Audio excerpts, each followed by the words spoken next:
The Taliban ebrated Afghanistan's Independence Day on Thursday by declaring it had beaten the arrogant power of the world in the United States. But challenges to their rule, ranging from running the country's frozen government to potentially facing armed opposition, began to emerge. From ATMs being out of cash to worries about food across this nation of 38 million people reliant on imports, the Taliban face all the challenges of the civilian government they dethroned without the level of international aid it enjoyed. Meanwhile, opposition figures fleeing to Afghanistan's Panjshir Valley now talk of launching an armed resistance under the banner of the Northern Alliance, which allied with the US during the 2001 invasion. The Taliban so far have offered no plans for the government they plan to lead, other than to say it will be guided by Shariah or Islamic law. But the pressure continues to grow. A humanitarian crisis of incredible proportions is unfolding before our eyes, warned Mary Ellen McGrorty, the head of the World Food Programme in Afghanistan.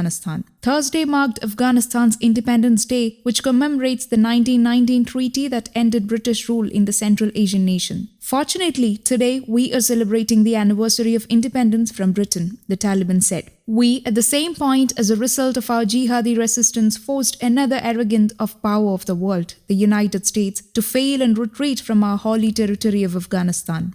I stand squarely behind my decision. After 20 years, I've learned the hard way that there was never a good time to withdraw U.S. forces. That's why we're still there. We were clear-eyed about the risks. We planned for every contingency, but I always promised the American people that I would be straight with you.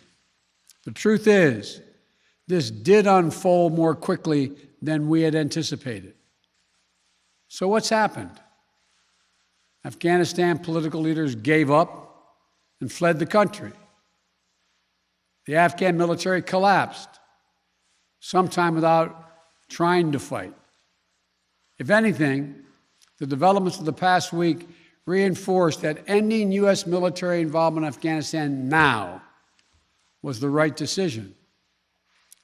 American troops cannot and should not be fighting in a war and dying in a war that Afghan forces are not willing to fight for themselves.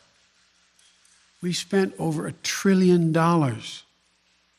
We trained and equipped an Afghan military force with some 300,000 strong, incredibly well equipped, a force larger in size than the militaries of many of our NATO allies. We gave them every tool they could need. We paid their salaries, provided for the maintenance of their Air Force, something the Taliban doesn't have. Taliban does not have an Air Force. We provided close air support. We gave them every chance to determine their own future.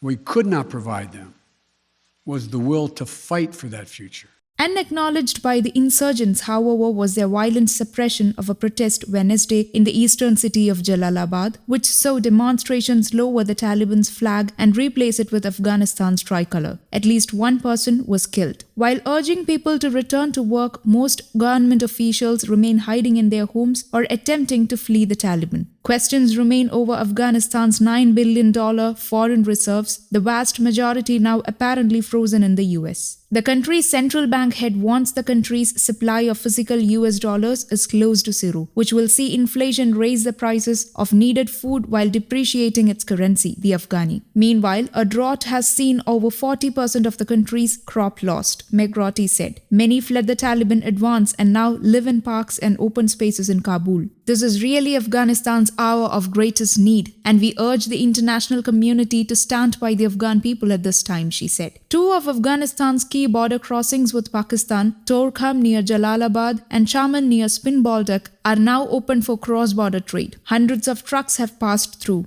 Pakistan's Interior Minister Sheikh Rashid Ahmed has said, However, traders still fear insecurity on the roads, confusion over customs duties, and pressures to price their goods even higher given the economic conditions. There has been no armed opposition to the Taliban, but videos from the Panjshir Valley north of Kabul, a stronghold of the Northern Alliance militias that allied with the US during the 2001 invasion of Afghanistan, appear to show potential opposition figures gathering there. That area is in the only province that has not fallen to the Taliban. Those figures include members of the deposed government, Vice President Amrullah Saleh, who asserted on Twitter that he is the country's rightful president, and Defense Minister General Bismillah Mohammadi, as well as Ahmad Massoud, the son of the slain Northern Alliance leader Ahmad Shah Massoud. In an opinion piece published by the Washington Post, Massoud asked for weapons and aid to fight the Taliban. "I write from the Panjshir Valley today, ready to follow in my father's footsteps with Mujahideen fighters who are prepared to once again take on the Taliban," he wrote. The Taliban is not a problem for the Afghan people alone. Under Taliban control, Afghan will without doubt become ground zero of radical Islamist terrorism. Plots against democracies will be hatched here once again.